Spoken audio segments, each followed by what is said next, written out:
For me, I mean, I didn't open up a restaurant to get rich. I mean, anybody that does that is an idiot.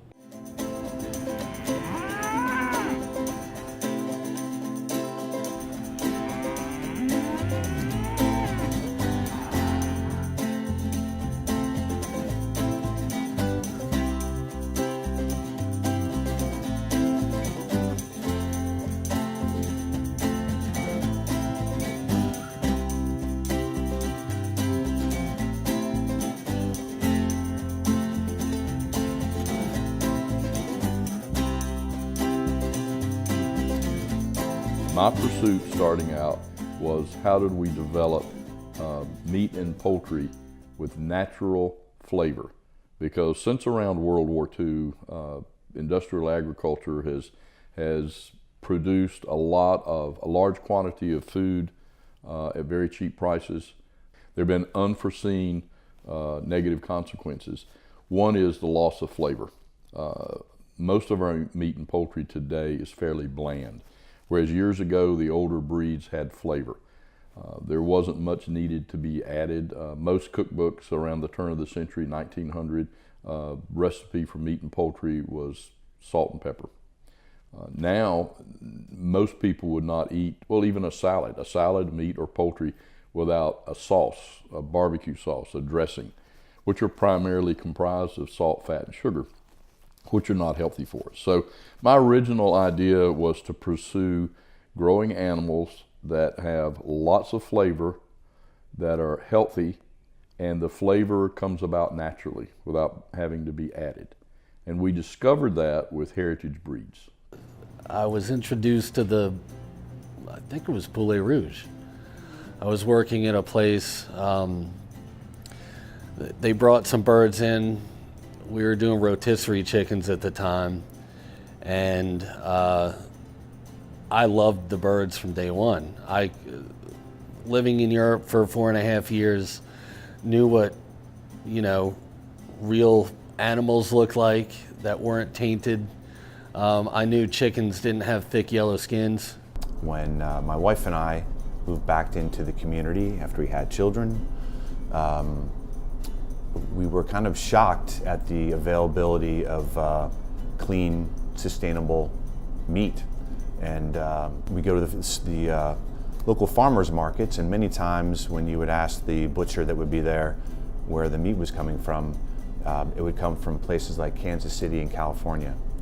And we thought that was especially ironic given a neighbor of ours who owned a farm had to foreclose because he couldn't make a living out of it. And so, how could that be that we have arguably some of the most remarkable soil on the face of the earth here in Berks County and Lancaster County? How could it be that we're getting meat from halfway across the country and yet we have a farmer that can't make a living right here?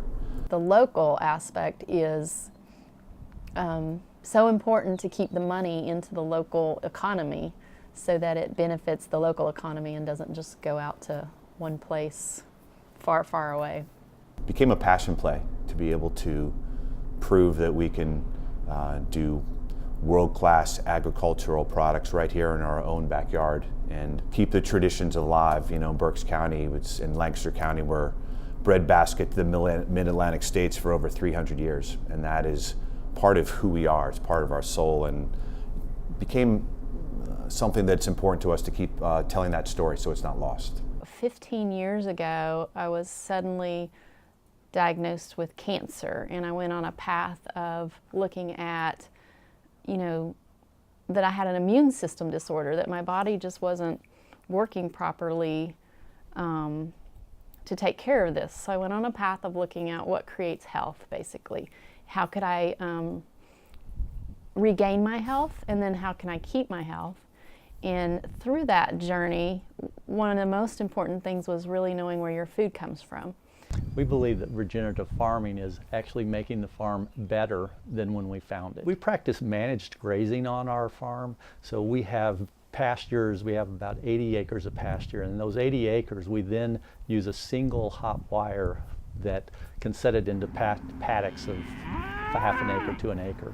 And we move the cows either on a daily basis, or we can even move it on a more than that basis so that they have fresh grass each day. So at this point, I'm really growing the grass for the cows. So there, in a sense, you could say I'm a grass farmer. But if you really get even more technical than that, I need to get the microbes in the soil to feed the grass, so that the grass can then feed the cows, and then the cows can then take that good, healthy grass and make that nutrient-dense meat for our consumption and for our consumers' consumption. We were learning the same things. It was just what was healthy for the soil was what was healthy for the body, and the opposite, like what made it unhealthy also made the body unhealthy. We don't ever feed them any grain. We don't ever put them in an area where they're eating food that is, in a sense, unnatural. They were put on this earth to eat prodigious amounts of grass, and then they have 3 stomachs that allows them to actually digest it and get all the nutrients they need. A human can't eat 25 pounds of grass a day like a cow can, yet they do that, and they produce this great nutrient-dense food that can make us very healthy. I don't know, I wasn't quite 40, but I think as you start not feeling good, you just get used to it, and you just think that's the way it is, when literally that's not the way it is. You can have just vibrant health, you know, in all ages of your, I'm convinced, as long as you live. But you do need to, like, what you put in your body is what you put on it, what you put in it, so it means eating, drinking, breathing. And so I just was trying to get the cleanest food I could. With regenerative agriculture, that everybody wins, which is rare, in that in order to get clean, premium local meats, Dunder and Heister pays a premium to our farmers. And there is the expectation, based on the protocols that Dr. Williams has written for us, that there's standards that they must uphold for that premium price. So we believe in, if the meat is clean and all the protocols have been followed and there is a high quality nature to the meat, that we're going to pay a premium price. And that's fair. And that allows the farmer to participate in the quality. And that there's a connection, the farmer recognizes there's a connection between his hard work and what the consumer ultimately receives. Getting to know your farmers as well is a major thing, because they know your expectations and what you want to see every year and every harvest. That whole mindset is kind of wrapped up within these walls. These animals have dropped out of favor with producers today because they cost more to produce. One of the reasons they have more flavor is they take a lot longer to grow. And that longer growth period increases the cost, but it allows the animal to develop flavor. Our poulet rouge, for example, which is considered in France to be one of the best chickens in the world, takes 12 weeks or longer to get to about a 3-pound bird. A commercial chicken today takes 6 weeks to get to a 4.5-pound bird. So obviously it's much cheaper to produce a commercial chicken, and we can feed a lot more people at a lot less money, but we're losing flavor, we're losing nutritional value, and there are also some negative impacts to the environment and animal welfare. If you really got down to it, you would pay more for your food if it made you healthier. You know, obviously it might cost a little more. Here we're hands-on, everything's made in-house, so that adds a little more labor to things. But you can also understand that we're not opening up frozen boxes of stuff and, throwing them on a grill for you. We fabricate your meals here. The consumer, in order to get access to those clean, quality local meats, recognizes that they have to pay a premium for that there is no free lunch. And the environment benefits because we're using sustainable regenerative practices that are good for the environment and help encourage diversity without additives in our soil, which is a beautiful thing. And so the environment wins, the consumer wins, and the farmer wins. You often hear, cows are belching and it's causing all this global warming. It's just not understanding the full issue. People who buy into trends, in my experience, typically don't necessarily research that. How you folks doing today? So the burger it's all 100% pasture raised, antibiotic and hormone free, and grass fed, grass finished. So to be organic, it means that they're gonna have to eat and be on a 100% vegetarian diet. So like since they're out in pasture, that's almost nearly impossible. You know, just because it doesn't have the stamp on it. I know the guy that grew that. I know he's not dumping pesticides all over his ground. You know, it's, and they're like, oh, I didn't know that. Well, you know, we can talk about it, or you could just, you know, get online and, you know, hopefully you find the right page to read, because, you know, it's not all true out there. The demand is there for it, and if you buy locally and from people you know, then you don't have to worry about any of that. Not going to buy a tomato from California or Mexico when I can get it from my neighbor. Keep it fresh, keep it as local as possible. If it's of quality.